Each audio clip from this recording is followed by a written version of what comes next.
Joining us now is Forbes Media Chairman, the great, the wonderful Steve Forbes. Steve, good to see you. So good to see you. I was in those. When you use those kind of adjectives, I know something's coming. Something's coming. Well, they're true. All of them are true. I was in Congress, and oftentimes you would use the Fed chair as a backdrop for a political argument, which you saw right there. But the debt ceiling is at the center. Spending is at the center of this conversation.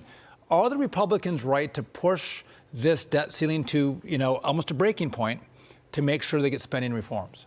Well, they can. What they should do on the debt ceiling is, instead of cutting a deal, say, for 2 years, as they normally do after one of these crises, is do it every 6 months. So you take a little bit now, 6 months later, you see how much progress has been made, and do it again. And so how about those unspent funds? Don't spend them. How about opening up leases on the federal lands? Not just a promise, but monthly reports, because in 6 months we're going to be back to see what you're doing. So do it as an incremental approach and chip away and set the stage for a good 2024. And in the meantime, make a bad situation a little less bad.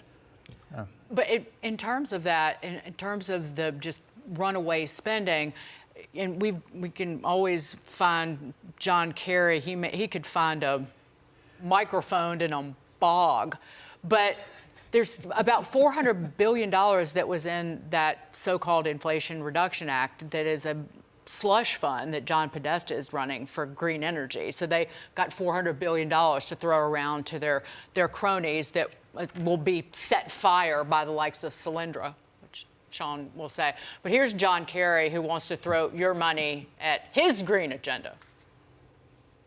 And I said, money, money, money, money, money.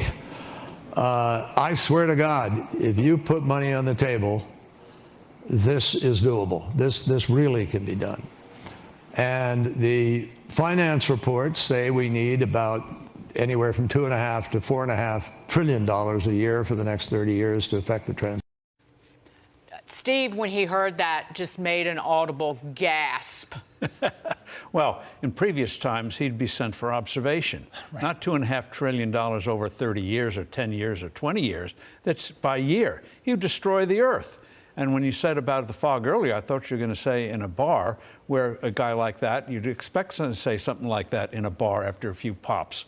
But for a guy to say that seriously, you have to wonder, what happened to him? What is he drinking? Where are the environmentalists when you need them? What air is he inhaling? What is he imbibing? Where's the FDA? But that's real stuff, Steve. Again, $400 billion was allocated in one spending. This is one of the things Republicans should focus on. Spell out where this green money is going. Spell out what political contributions did these people get.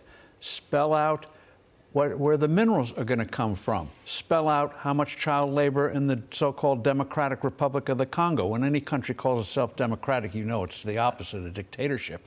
So have them spell it out. And it just doesn't hold up to scrutiny. So keep hitting them on the details. How do you make this stuff happen?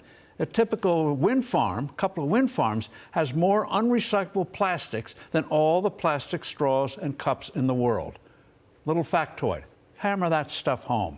You can have fun with it. Republicans could portray themselves as the real environmentalists. 900 tons of unrecyclable plastics in a typical wind farm. What do you propose to do about that, John Kerry? This is their new religion, Steve. The global warming climate activists, this is a religion for them, and they've got all of this money. Don't call it religion, call it cult. Ideology. Cult, ideology, fine. I'll call it a religion. We have 3 different terms for the same thing. Same madness. But here's the deal. They are not going to give it up.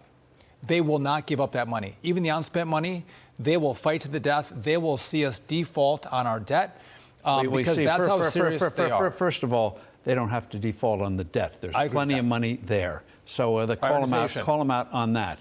And in terms of things like the unspent money, that's where you hammer home with the public. The public, that's what the whole purpose of these hearings are, is to influence ultimately public opinion and get through the guardians who try to block it.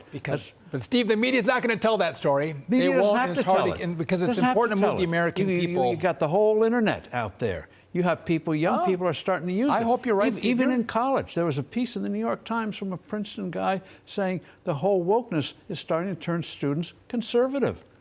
My goodness, there's hope. You are a sunny day, Steve Forbes. My goodness. Oh, so bringing much hope spring to to come. America. I love it. Steve Forbes, thanks for Thank joining you. us. So good to see you. Good to see Appreciate you. it. All right. Come back more often.